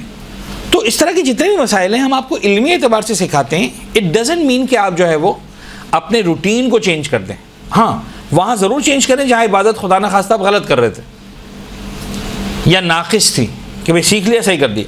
بٹ ادر دین دس آپ اپنے روٹین کو چینج نہ کریں. جیسے میں نے مسئلہ والی بات بتائی تھی کہ بھئی اوپر سے نیچے بھی ہو سکتا ہے، تو بہت سے لوگ اچھا پریشان ہو جاتے ہیں کہ کیا ہو گیا. بھئی آپ جو کر رہے ہیں وہ صحیح کر رہے ہیں، ہم صرف یہ بتا رہے ہیں علمی. اچھا، یہ علمی باتیں جو ہوتی ہیں اس کا تعلق خالصتاً علمی دنیا سے ہوتا ہے. اس میں کبھی بھی آپ کو نہ یہ فورس کیا جاتا ہے نہ ریکمینڈ کیا جاتا ہے کہ صاحب یہ دوسرا کرنا ہی شروع کر دو. لیکن فرض کر لو کبھی تم نے ایسا کر لیا یا کسی نے تمہارے سامنے کر لیا تو تمہیں علمی اعتبار سے جب پتہ ہوگا کہ غلط نہیں ہے تو کم از کم تم کیا کرو گے؟ نکتہ چینی نہیں کرو گے، اس پر انگلی نہیں اٹھاؤ گے کہ تم نے جو ہے وہ تمہارا وضو غلط ہو گیا. آپ کو پتہ ہوگا کہ نہیں یار یہ بھی جو ہے تو صحیح. یہ وہی والی بات ہے کہ آپ کو پتہ ہے کہ صاحب اگر پتی پہلے ڈال دی تو کوئی مسئلہ نہیں ہے، چائے پک جائے گی آخر میں. سمجھ میں آ رہی بات یا نہیں؟ اوکے. تو دونوں پیروں کا مسح ایک ساتھ بھی کیا جا سکتا ہے، البتہ بائیں پیر کا مسح دائیں پیر سے پہلے نہ کریں. کم از کم اتنا یہ نہیں ہو سکتا کہ پہلے بائیں پیر کا پھر دائیں پیر کا. تو یا تو پہلے دائیں پھر بایاں، یا پھر دونوں ایک ساتھ. سیستانی کے مسئلے اگر غلطی سے ترتیب غلط کرتے تو کافی کہ ترتیب صحیح کر لے، نئے سرے سے وضو ضروری نہیں ہے. فرض کر لیں آپ نے سیدھا الٹا ہاتھ جب دھو رہے تھے آپ، اس کا آپ نے سیدھا ہاتھ دھو لیا تو اب رائٹ آف آپ کا وضو باطل نہیں ہو گیا. اگین علمی اعتبار سے رائٹ آف وضو باطل نہیں ہو گیا. ٹھیک ہے، آپ نے سیدھا ہاتھ دھو لیا نا، اوکے. اب دوبارہ ایک مرتبہ الٹا ہاتھ دھو لو. جو پہلے دھلا تھا وہ وائڈ ہو گیا، جیسے تم نے دھویا ہی نہیں. دوبارہ الٹا ہاتھ دھو لو تو پھر کیا ہوگا؟ دوبارہ تمہاری ترتیب صحیح ہو جائے گی اور تم عبادت کو صحیح کر لو گے. تو کون ایسا جان بوجھ کر کرے گا کہ الٹا ہاتھ دھوئے پھر سیدھا ہاتھ دھوئے تو پھر الٹا ہاتھ دھوئے تو پھر سیدھا ہاتھ دھوئے تو پھر الٹا کر لے گا علمی اعتبار سے. اب اگین یہ نہیں ہے کہ آپ نے سیکھ لیا تو اب کرنا ہی ہے. ہم سمجھا رہے ہیں کہ ترتیب کو. اچھا، یہ والا کام وضو میں چلے گا، نماز میں نہیں چلے گا. اچھا، غلطی سے سجدہ پہلے کر لیا پھر رکوع کر لو تو پھر دوبارہ سجدہ کر لیا پھر رکوع کر لو تو پھر سجدہ کر، وہ نماز باطل ہو جائے گی. سمجھ میں آ رہی بات؟ کیونکہ وہاں واجبات رکنی غیر رکنی وہاں مسائل الگ ہیں. تو یہاں کی حد تک اس طرح سے تو یہ ترتیب بھی ضروری ہے. اچھا جی، وضو کے افعال پائے در پہ نمبر 10. اس کا مطلب کیا ہے؟ اچھا، یہ صرف وضو کی بات نہیں ہے، میں چاہ رہا ہوں کہ آپ کو کانسیپٹ آف فقہ سمجھ میں آئے. دیکھیے، کچھ عبادتیں ہیں جو یونٹ عبادتیں ہوتی ہیں، کچھ ہیں جو کمپاؤنڈ عبادتیں ہوتی ہیں. یونٹ عبادتوں کا مطلب کیا ہوتا ہے؟ ایک عبادت بس ہے یا نہیں ہے. صبح فجر کے اذان کے وقت سے لے کر مغرب کے اذان کے وقت تک روزہ یا ہے یا نہیں ہے. ایسا ہی نا. یہ تو نہیں ہو سکتا کہ یار آج آدھا روزہ رکھ لیتے ہیں کل باقی آدھا رکھ لیں گے. کیا ہوگا؟ ایک مہینے کی جگہ 2 مہینے ہو جائیں گے نا، مسئلہ نہیں. روزانہ آدھا آدھا روزہ رکھیں گے نہیں، یا ہے یا نہیں. کلیئر؟ تو جو یونٹ عبادتیں وہاں یہ والی بات اپلائی نہیں ہوتی. جہاں کمپاؤنڈ عبادتیں، مرکب عبادتیں، کچھ چیزوں کو ملا کر عبادت بنائی گئی، جیسے نماز ہے، تکبیر ہے، قرات ہے، رکوع ہے، سجدے ہیں، تشہد ہے. ٹھیک ہے بھائی، جب بھی کمپاؤنڈ عبادتیں ہوں تو ان اجزاء کو اس طرح ملا کر کرو کہ لگے کہ یہ ایک عبادت ہے، لگے کہ یہ دیٹ از کالڈ موالات. عربی زبان کا ورڈ ہے، اردو میں بھی استعمال ہوتا ہے، بلکہ شاید اردو میں آتا ہے موالات بن جاتا ہے. صحیح ورڈ کیا ہے؟ موالات، مواخات وغیرہ وغیرہ. تو موالات کیا ہے؟ افعال عبادت کو، جو بھی کمپاؤنڈ عبادت ہے، وضو ہے، نماز ہے، عمرے کے طواف ہیں وغیرہ وغیرہ، ان کو اس طرح سے انجام دو کہ ایک عبادت لگے. 7 چکر ہے یار، 4 چکر لگا لے، تھک گئے، چلو چائے پی کے آتے ہیں، پھر 3 چکر لگائیں گے، نہیں ہوگا. 7 کے 7 چکر، ہاں 1 منٹ کے لیے سستا لو، رک جاؤ، مسئلہ نہیں، اتنی اجازت مل جائے گی، لیکن 7 کے 7 چکر اس طرح سے لگیں کہ یہ لگے کہ ایک 7 چکر تم نے لگائیں. تو نماز بھی اسی طرح سے ہوگی کہ نماز اس طرح سے پڑھیں کہ وہ نماز ایک لگے. وضو بھی اس طرح سے ہوگا کہ لگے کہ ایک. اگر یہ کانسیپٹ سمجھ میں آیا تو پھر یہاں پر ایک سوال پیدا ہوگا علمی اعتبار سے اگین، کہ اس کا مطلب درمیان میں گیپ کی پرمیشن تو ہے. تو سمجھ میں آ گیا، تھوڑا بہت تو گیپ کر سکتے ہیں اگر موالات والی کیفیت حاصل ہو رہی ہے. مثلا مثال کے طور پر جناب علی، میں نے چہرہ دھویا، اور چہرہ دھونے کے بعد فرض کر لیں بچے نے کہا اماں یہ کیسے ہوگا؟ بیٹا صبر کر لو، میں وضو کرتا ہوں یا وضو کرتی ہوں پھر آتی ہوں. یا آپ نے جواب دے دیا تو آپ کو وضو باطل نہیں ہو گیا. یا مثال کے طور پر جناب علی، آپ نے چہرہ دھویا اور آپ کو ایک دم سے جو ہے وہ بو آئی کہ بھائی مثال کے طور پر جو ہے وہ کوئی چیز جل رہی ہے، اور آپ جلدی سے جا کر آپ نے جو ہے وہ چولہا آف کیا اور دوبارہ آ کر آپ نے ہاتھ کو دھونا کنٹینیو کیا، تو درمیان میں آپ کا یہ 2-4 سیکنڈ 10 سیکنڈ 15 سیکنڈ کا گیپ آ گیا، تو آپ کا وضو باطل نہیں ہو گیا. تو یہ ایگزامپل تو بڑی کلیئر سادہ سے ایگزامپل ہیں. کتنا گیپ کی پرمیشن ہے؟ تو آپ یقین جانیے شریعت آپ کو کبھی بھی یہاں پر وہ والا لفظ نہیں بتائے گی جو آپ سننا چاہتے ہیں. سب کلیئر کر دیں نا 15 سیکنڈ، تو ہم 16 سیکنڈ میں باطل سمجھ لیں گے. نہیں صاحب، نہیں بتائیں گے. یہ آپ خود ڈیسائیڈ کریں کہ جو ہے وہ اتنا گیپ آیا ہے کہ نہیں آیا، عرف عام لوگ. ٹھیک ہے جی، تو بس اتنا. اب اس عرف نے کچھ غلط اپلیکیشنز بھی ڈال دی. اچھا وہ کیوں غلط اپلیکیشنز آ جاتی ہیں؟ وہ اس لیے آ جاتی ہیں جناب علی کہ ہم نے مسئلہ صحیح طرح سے نہیں سمجھا ہوتا. تو جب میں نے وہ چولہا بند کرنے کی ایگزامپل دی تھی، یا گھر کا دروازہ کھولنے کی ایگزامپل دی تھی، یا مثال کے طور پر جناب علی جو ہے بچے کو جواب دینے کی ایگزامپل دی تھی، سب کو سمجھ میں آ رہا تھا. لیکن ایک بات بعض اوقات ذہنوں میں بیٹھ جاتی ہے، وہ کیا کہ بھئی جہاں وضو کیا ہے نا، مسا تو وہیں پر ہوگا. اب اگر تم نے مثال کے طور پر بیسن پہ کھڑے رہ کے وضو کیا اور مسا تم نے کمرے میں آ کے کیا، تمہارا وضو باطل ہے. تو یہ کیوں باطل؟ بیک آف دا مائنڈ میں یہ ہے کہ موالات جو تھے وہ آپ نے ختم کر دی. کسی نے کہا یہاں پر بھی اپلیکیشن وہی ہے. اگر موالات یعنی اتنی دیر کر دی آپ نے تو ٹھیک ہے، آپ کا وضو باطل ہے. وہ تو آپ وہاں کھڑے بھی دیر کر دیں گے، چاہے کمرے میں نہیں آئے. مثال کے طور پر جناب علی آپ نے چہرہ دھویا، دونوں ہاتھ دھوئے، فون آ گیا. اب آپ کھڑے فون پہ باتیں، وہیں پہ کھڑے ہوئے لیکن باتیں کر رہے ہیں، 10 منٹ تک باتیں کر رہے ہیں. اب بھی یار وضو تھا، چلو جلدی سے مسا کر لو. یہ جا چکا ہے وضو، نئے سرے سے وضو کرو. اب تو اس کا تعلق وہیں کھڑے رہ کر مسا کرنے یا کمرے میں آ کر مسا کرنے سے نہیں ہے. اس کا تعلق کیا ہے؟ درمیان کے گیپ سے. تو اگر موالات ہاتھ سے نکل گئے، یعنی موالات کی کیفیت ہاتھ سے نکل گئی، تو جناب علی جو ہے وضو باطل ہو جائے گا، ادروائز باطل نہیں ہوگا. تو اگر آپ تھوڑا بہت چھوٹا موٹا گیپ دیتے ہیں تو آپ کی عبادت باطل نہیں ہوتی. ایک مسئلہ جو ہمارا موضوع نہیں لیکن سن لیں کام کا ہے، غسل کے اندر موالات کی شرط نہیں ہے.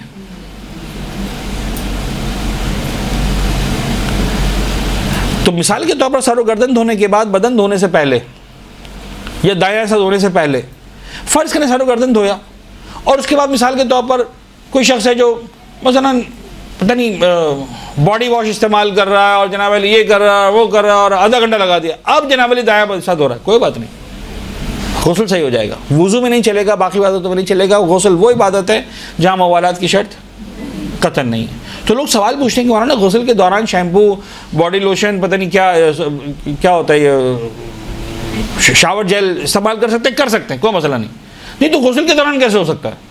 ایسے ہی ہو سکتا ہے اور کیسے ہو سکتا ہے؟ ٹھیک ہے نا، تو ہو سکتا ہے. اب اگین مجھے پتا ہے جھگڑا شروع ہو جائے گا، یعنی میرے پاس کافی ساری باتیں مولانا یہ آپ کیسی باتیں بتا رہے ہیں. تو میرا کام ہے سمجھانا. اس کا مطلب یہ نہیں کہ آپ کل سے شروع کر دیں لیکن آپ کو کم از کم علمی اعتبار سے پتا ہو. یو شوڈ نو کہ دین نے مجھ سے جو عبادتیں مانگی ہوں کس طرح سے مانگی ہے. غسل کے اندر موالات کی شرط نہیں ہے. چلیں میں اس وقت شیمپو شاور جیل کی ایگزامپل کو ہٹا دیتا ہوں. پانی جناب علی وہ آج 200 سال پہلے جائیں جہاں پانی مثلا ایک ڈول ملتا تھا بڑی مشکل سے. آپ غسل کرنے مثلا فرض کرنے واش روم میں گئے، باتھ روم میں گئے، پانی گر گیا. سر و گردن دھویا تھا, پانی کے ہاتھ پیر لگا مثلا برتن گر گیا, اب پانی آئے گا آدھے گھنٹے کے بعد. جب مثال کے طور پر جو ہے وہ گھر کا ملازم جائے گا کنویں سے پانی بھر کے لائے گا تو آدھے گھنٹے بعد دوبارہ سر گردن دھونا ہے. اس کا تعلق شیمپو سے, شاور جیل سے نہیں ہے, غسل کے مسئلے سے. آدھے گھنٹے بعد پانی آیا کوئی بات نہیں, اب بدن کا دائیں حصہ دھو لو. بدن کا دائیں حصہ دھویا, پانی پھر ختم ہو گیا, پھر 1 گھنٹے بعد اب آئے گا مثلا کنویں سے بھر کے, چشمے سے بھر کے مثلا پانی. اس دور میں جائیں تو سمجھ میں آئیں گی ساری باتیں, بلکہ تو آج کے دور میں سمجھ میں آتی ہیں. نلکا نہیں آ رہا پانی, پانی ختم ہو گیا ٹینک میں, اماں پانی چلا دو, ابا پانی چلا دو, ٹھیک ہے اب پانی آدھا گھنٹہ لگ گیا, کوئی بات نہیں, جہاں سے روکا تھا وہیں سے آ کے غسل بڑھا دو, صحیح ہو جائے گا. تو غسل کے اندر موالات کی شرط نہیں. تو عرفاً کہا جائے کہ ایک مربوط عبادت ہے, دیٹ از کالڈ موالات. تو وضو کے افعال بیدر پہ ہوں تو آپ درمیان میں لمبا گیپ نہیں دے سکتے. چھوٹا موٹا گیپ اگر آیا, فون آپ نے ریسیو کری, اتنا کہہ دیا کہ 10 منٹ بعد بات کرتا ہوں یا کرتی ہوں, تو that is very much allowed. لوگ آج کل بڑے سوالات پوچھ رہے ہیں, تو آج کل جو پریکٹیکل اپلیکیشن ہے, آپ نے کسی سے بات کر لی, فون پہ کسی کو جواب دے دیا, یار 10 منٹ بات کرتا ہوں وضو کر رہا ہوں, تو that is very much allowed. یعنی اس سے آپ کے وضو پہ فرق نہیں پڑتا. وضو انسان خود کرے. اچھا, وضو انسان خود کرے کا مطلب کیا ہے؟ کوئی اور نہ کروائے. اچھا, اس کے اندر جناب علی جو ہے وہ اگین کچھ غلط فہمی ہے, اور وہ غلط فہمی اس طرح کی, میں آپ کو ایک ایگزامپل دے رہا ہوں تاکہ آپ کو پریکٹیکل اس کی سمجھ میں آئے.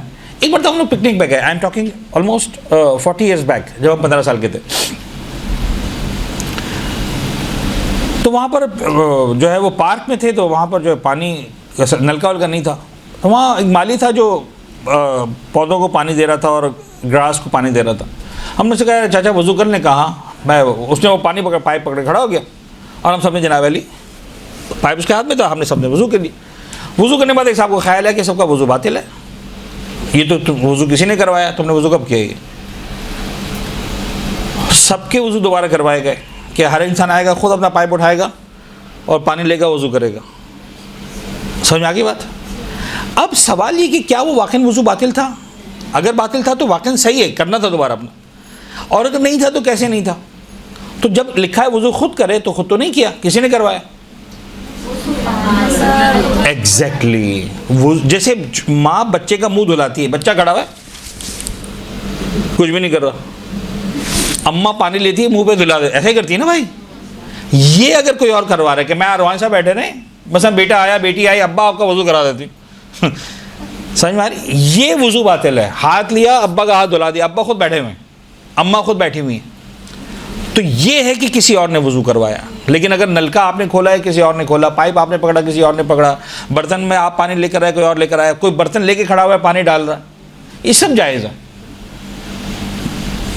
جیسے کوئی مریض ہوتا ہے, اگر اس کو نماز پڑھنا ہے اور وہ وضو نہیں کر سکتا, اٹھ نہیں سکتا, پاؤں میں لگی ہے یا ہاتھ میں فریکچر ہے, کوئی نہ کوئی تو پھر اسے وضو کروایا, تو اس صورت میں نماز ہوگی کہ نہیں؟ بالکل ہوگی.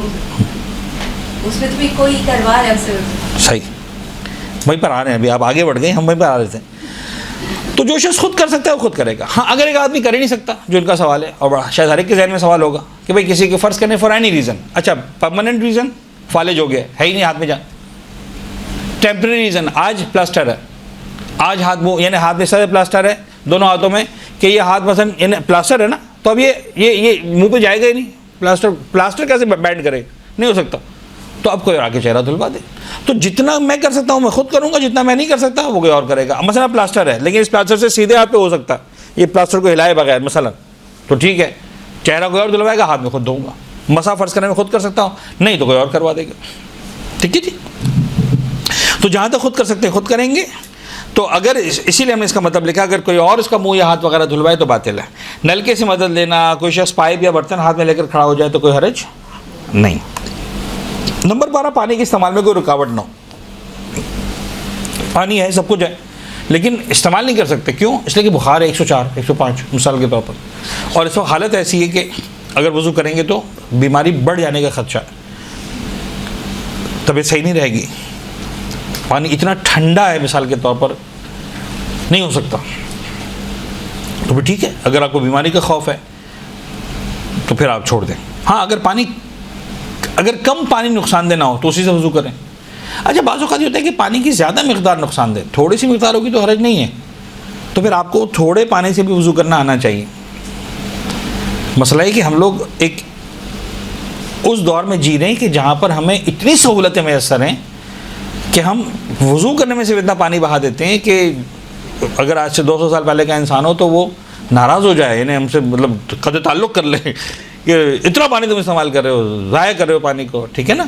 تو خیر اگر کم پانی سے ہو سکتا ہے تو کم پانی سے کرنا، نہیں وہ بھی نقصان دہ تو پھر نہ کریں، پھر تیمم کرنے. پیاس کا خوف ہو، بھائی پانی بھی نقصان دہ بھی نہیں ہے، لیکن مسئلہ یہ ہے کہ اس وقت پانی اتنا ہے کہ یا پی لو یا وضو کر لو. تو اب دن نہیں کہتا کہ پیاسے مر جاؤ لیکن وضو کرو، تو ٹھیک ہے پانی پی لو اور وضو کی جگہ تیمم کر لو، ٹھیک ہے جی. تو یہ پانی کے استعمال میں کوئی رکاوٹ اس طرح سے آتی ہے. نمبر 13، اعضاء وضو پر پانی پہنچنے میں کوئی رکاوٹ نہ ہو، یعنی جن وضو اعضاء پر وضو کرنا ہے اس میں کوئی رکاوٹ نہیں ہونی چاہیے. اب یہاں پر جو ہے وہ 3 چیزیں. نمبر 1، غور دیکھیے میرے طرف دیکھے گا، یقین ہے کہ کوئی چیز نہیں ہے، ٹھیک ہے جی کرو وضو. یقین ہے کہ کوئی چیز ہے، نہیں ہو سکتا ہٹاؤ پھر کرو، نہیں سمجھ میں آ رہا ہے کہ نہیں، شک. تو بھی دیکھا جائے گا کہ یہ شک عام لوگوں کی نگاہوں میں صحیح ہے کہ نہیں. اگر عام لوگوں کی نگاہوں میں صحیح ہے تو پرواہ کرنی ہے، لیکن اگر عام لوگوں کی نگاہوں میں صحیح نہیں ہے تو پھر پرواہ نہیں کرنی. یہ ان لوگوں کا مسئلہ حل ہوتا ہے اس جملے سے کہ جو بڑے وسواسی قسم کے ہوتے ہیں. اچھا ایسے لوگوں کی تعداد 1%, 2% سے زیادہ نہیں ہوتی، یعنی یہاں پر بھی ممکن ہے اللہ کرے ایک بھی نہ ہو، لیکن اگر کوئی ہے تو اس کو سمجھ میں آ رہی ہوگی میری بات کہ بھائی پونا گھنٹہ لگتا ہے وضو کرنے میں، 1 گھنٹہ لگتا ہے وضو کرنے میں، آدھا گھنٹہ لگتا ہے وضو کرنے میں، سمجھ میں نہیں آتا. اماں ڈانٹ رہی ہوتی بیٹا تیرے چہرے پہ کچھ نہیں ہے، ابا ڈانٹ رہے ہوتے بیٹا کچھ نہیں، نہیں اماں آپ کو نہیں پتا میری اسکن جو ہے نا آئلی ہے تو یہ تو آپ جو یہ کام کر رہے ہیں عام لوگوں کی نگاہوں میں صحیح نہیں ہے. تو اگر صحیح نہیں ہے تو پھر آپ کو پرواہ کرنے کی ضرورت نہیں ہے. شک وہ والا ویلڈ مانا جائے گا کہ جو کہا جائے کہ ہاں بھائی مطلب پرابلم ہے یار، دیکھ لو بھائی ایسا نہ ہو کہ وضو باطل ہو جائے، جن میں سمجھ میں آتا ہے ٹھیک ہے کر لو بھائی، بٹ ادر دین دس آپ کو پرواہ کرنے کی ضرورت نہیں ہے. اگر عام لوگوں کی نگاہوں میں وہ چیز شک بیکار ہے تو پھر آپ کو پرواہ نہیں کرنی. اچھا اس کے اندر جو احتیاط والی باتیں مین ناخنوں میں میل ہوتا ہے بعض اوقات، تو وہ جناب علی ایسا نہ ہو کہ جو کھال کا وہ حصہ کہ جس پر وضو ہونا تھا پانی ہونا تھا وہ میل اتنا زیادہ ہو کہ اس میل کی وجہ سے جو کھال تک پانی نہ پہنچ رہا ہو. تو اس کو یہ چیزیں وہ ہیں جو شاید ایک طرح سے کیئر کرنے والی ہوں. باقی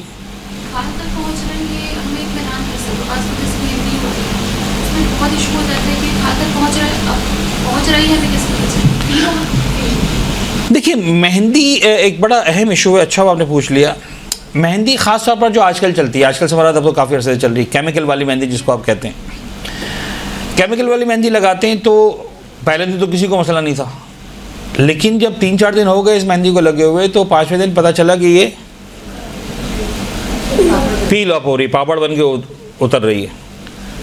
تو اب خیال ہے کہ اس کا مطلب یہ 4 دن سے جناب علی کیا تھا، ہم وضو غلط کر رہے تھے، پانی کھال تک نہیں پہنچ رہا تھا. اوکے اب یہاں پر جناب علی 3 باتیں ہیں. نمبر 1 جو ہم نے پہلے ہی بتائی، آپ کو یقین ہے کہ پانی پہنچ رہا تھا، وضو صحیح ہے. آپ کو یقین ہے پانی نہیں پہنچ رہا تھا، وضو باطل ہے. آپ کو شک ہو رہا ہے کہ بھئی پانی پہنچ رہا تھا کہ نہیں پہنچ رہا تھا، تو اگر لوگوں کی نگاہوں میں صحیح ہے تو مانیں گے ورنہ نہیں مانیں گے. اب سوال یہ کہ اس کو کیا مانیں واقعاً. تو اب ہر ایک کی الگ الگ ریسرچ ہے. اگر آپ کو کسی ریسرچ پہ اطمینان، اب یہاں پر سیستانی، خوئی، خمینی، خامنہئی کی بات نہیں ہو رہی، ہر فرد کے انڈیویجول ریسرچ کی بات ہو رہی ہے. آپ کو لگتا ہے جناب علی کہ پانی پہنچنے میں رکاوٹ ہے، وضو باطل ہے، لیکن ریسرچ ہی کہتی ہے کہ یہ مہندی پانی پہنچنے میں رکاوٹ نہیں ہے. وہ جو پپڑی بن کے نکل رہی ہے، پاپڑ بن کے نکل رہی ہے، وہ کیا چیز ہے؟ مہندی نکل رہی ہے، کھال ہے. اگر وہ مہندی ہے اس کا مطلب آپ کی کھال الگ لیئر تھی، اوپر سے مہندی کی ایک الگ لیئر تھی، تو یقیناً آپ کی کھال تک پانی نہیں پہنچا اس لیے کہ اوپر مہندی.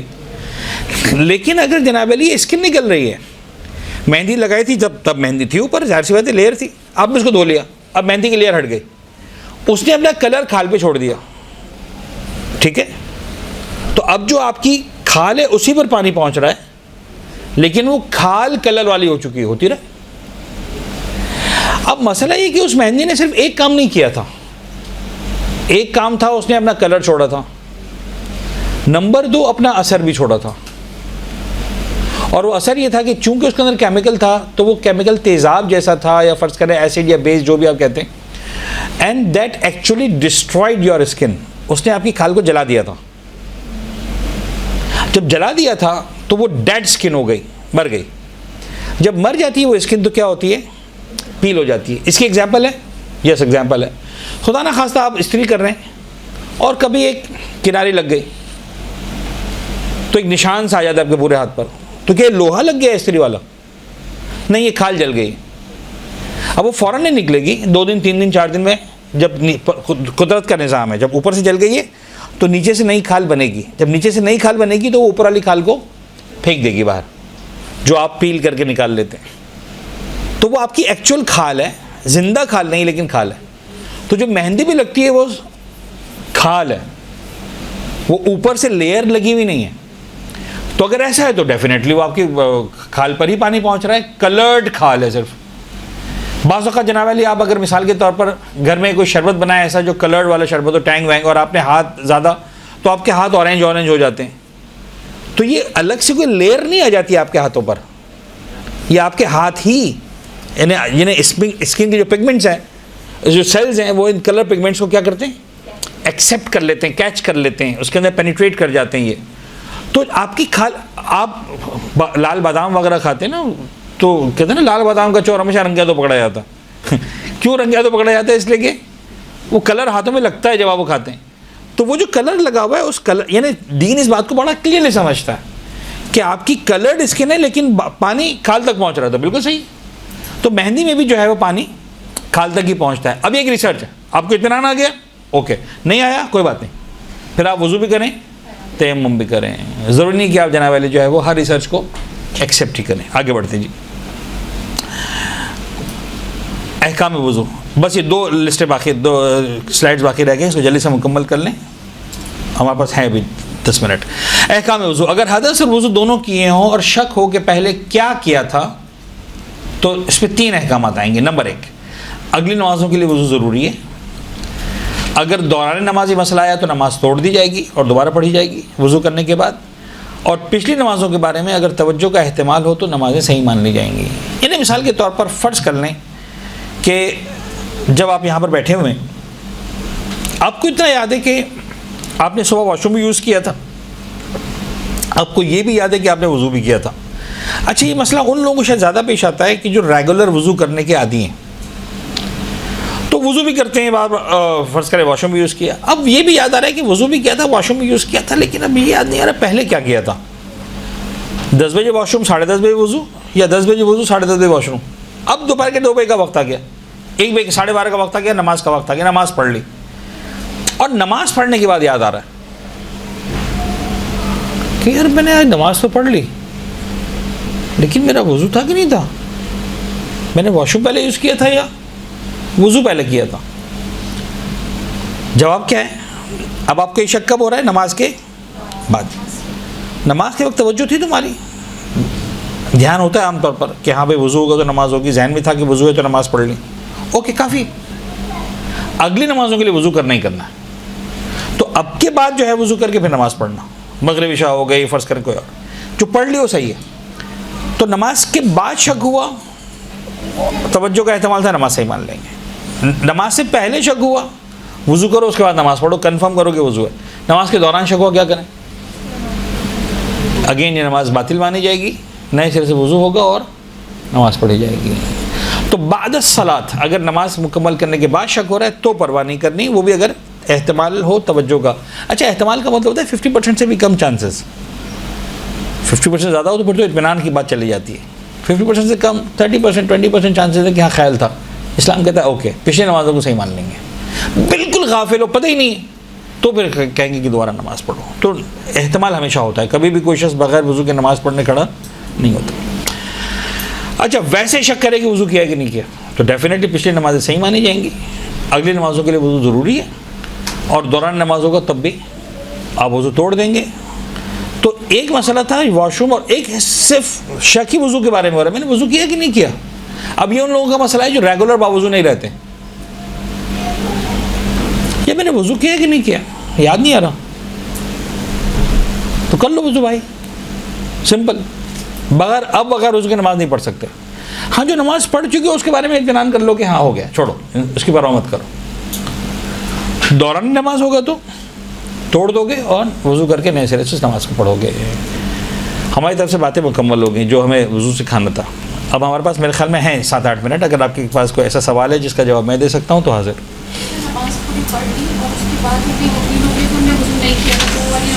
ڈیفینیٹلی دوبارہ ہوگی. اگر نماز مکمل کرنے کے بعد آپ کو یاد آیا, اس کو لفظ جو کہیں گے وہ یہ کہیں گے کہ یاد آیا کہ وضو ہی نہیں کیا تھا, آپ یار بھول گئے, تو ڈیفینیٹلی وہ نماز باطل ہے, وہ نماز دوبارہ پڑھنی پڑے گی.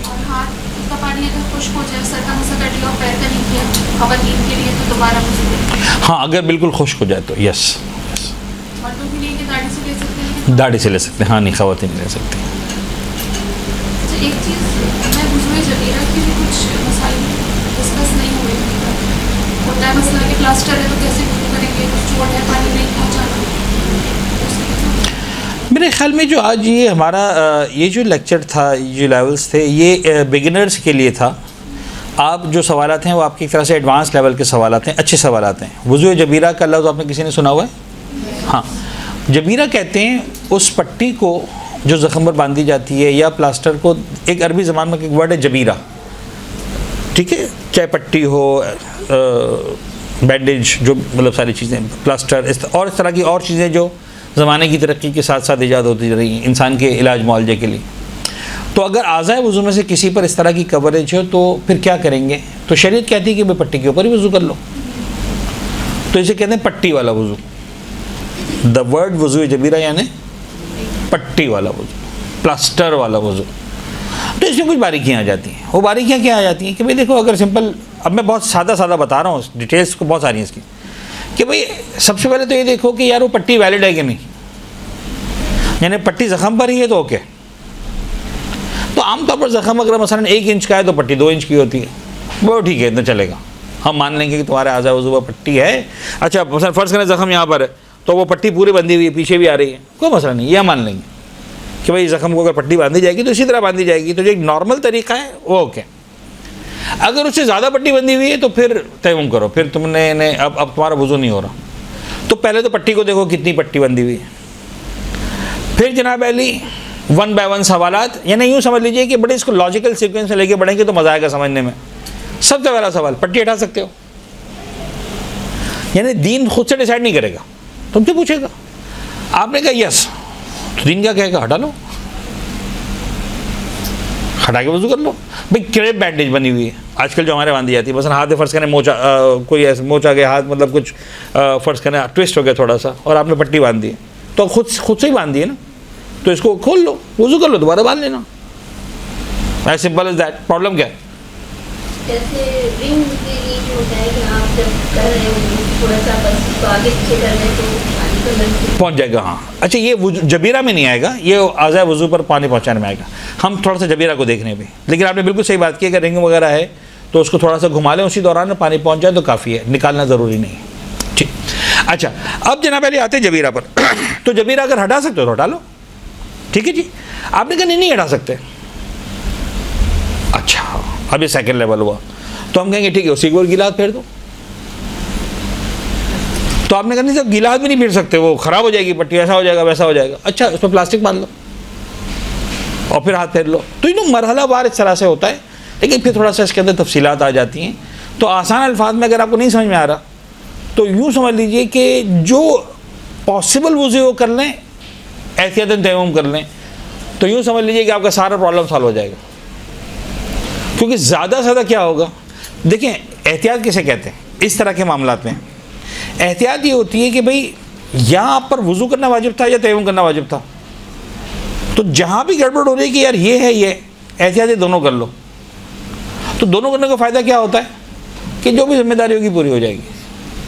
تو تھوڑا سا مشکل ضرور ہو جاتا ہے, لیکن آپ اس پورے سیکھنے اور باریکیاں, اچھا آپ جتنا بھی سیکھ لیں سکھا لیں, پریکٹیکلی جب آپ کا مسئلہ آتا ہے نا تو آپ گڑبڑ میں رہتے ہیں کہ یہ کون سی والی بات اپلائی ہو رہی ہے. ابھی سننا بڑا آسان لگ رہا تھا, پٹی ہٹا لو, پلاسٹک لگا لو, لیکن جب پریکٹیکلی پھنستے ہیں, چائے گر گئی ہاتھ جل گیا مثال کے طور پر, اب وہ یہ پٹی کم مانے زیادہ مانے، بینڈیج پتہ نہیں اس کے اندر آئنٹمنٹ لگا ہوا ہے، یہ لگا وہ لگا ہوا ہے، اس کو وہ الگ، تو بھائی احتیاط دے کے دونوں کر لو بھائی.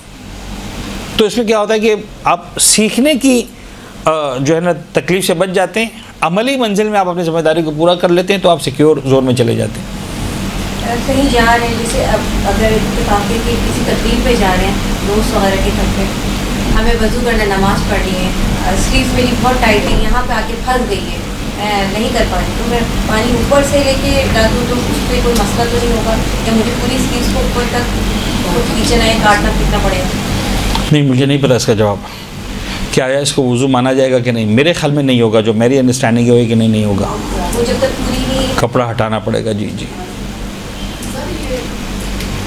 لیکن اچھا سوال ہے یہ کہ اگر اسکن وغیرہ پر مطلب کپڑا اس طرح سے ہے اور پانی اس طرح سے ڈالا جائے کہ پانی وہ اس فیبرک کو کلاس کر کے پہنچ جائے تو کیا وہ صحیح مانا جائے گا؟ آپ میں سے کسی نے پوچھا ہوا ہے کسی استاد سے اور پتہ ہے تو مجھے بتا دے جواب. مجھے اس وقت ذہن میں نہیں آ رہا جواب اس کا. کہتے ہیں سوئی کی نوک برابر بھی جگہ اگر پانی نہ پہنچے تو نہیں ہوگا. نہیں، وہ الگ بات ہے. یہ جو بات پوچھ رہی ہیں اس میں یہ ہے کہ پانی پہنچ جائے گا.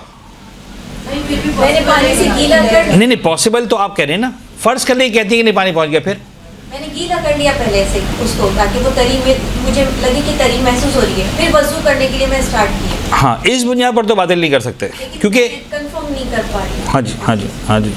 کیا آیا اٹ سیلف اس سے وضو باطل ہوگا؟ I don't know. میرے ذہن میں جواب ہے کہ مجھے نہیں معلوم. آئی ایم کلیئر کہ مجھے نہیں معلوم. جی کینولا لگا ہوا تھا نا، میں نے مسئلہ پوچھا ہے کہ کینولا ایڈمیٹو نکل نہیں سکتا تھا، تو میں نے کہا تھا کہ آپ جو وضو کا جو پانی ہے نا، جیسے ہاتھ جب وضو کو یہاں تک آئے تو پٹی کو وضو کے پانی سے نکل کے اس پٹی سے اس جگہ کو جو کینولا کے ریٹ گر دے وہ اس کے گیلی ہو جائے تو پھر وہ وضو ہو جائے. اگر گیلی جائے تو وضو صحیح ہو جائے گا.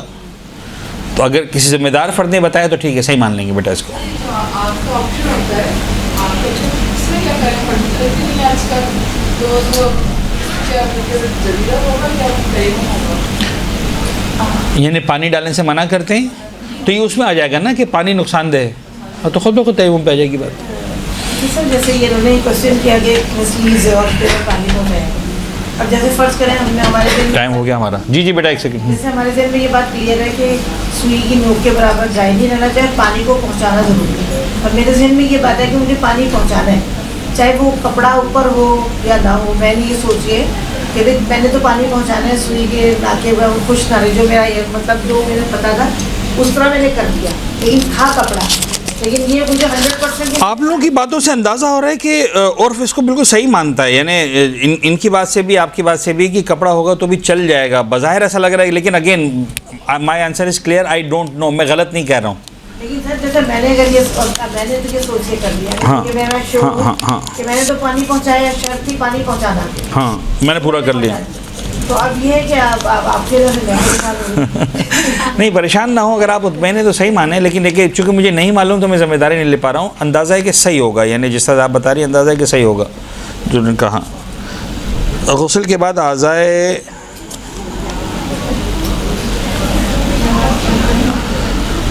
کہ فوری بعد اعضاء پر کوئی ریکارڈ محسوس ہو، اب معلوم نہیں غسل سے پہلے تھی یا بعد میں آ گئی تو غسل کا کیا ہوگا، باطل ہوگا. یعنی غسل کے لیے پیر کا ناخن کتنا کاٹنا ضروری ہے؟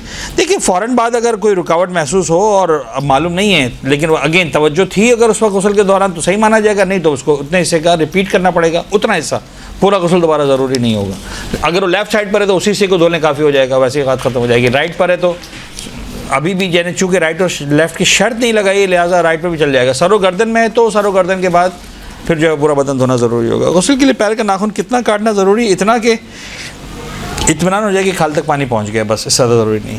میرے خیال میں ہمارا وقت مکمل ہو گیا. یقیناً ہم وقت ہوتا تو ہم آپ کے سوالات کو انٹرٹین کرتے ہیں. اگر کسی کے لگ رہا ہے کہ میں اس کا جواب نہیں دے پایا تو معذرت. اس دعا کے ساتھ کہ پروردگار عالم ہم سب کو جو ہے وہ ان عبادتوں کو صحیح سے انجام دینے کی توفیق عنایت فرمائیں اور ہماری عبادتوں کو اپنی بارگاہ میں قبول فرمائیں. جزاک اللہ.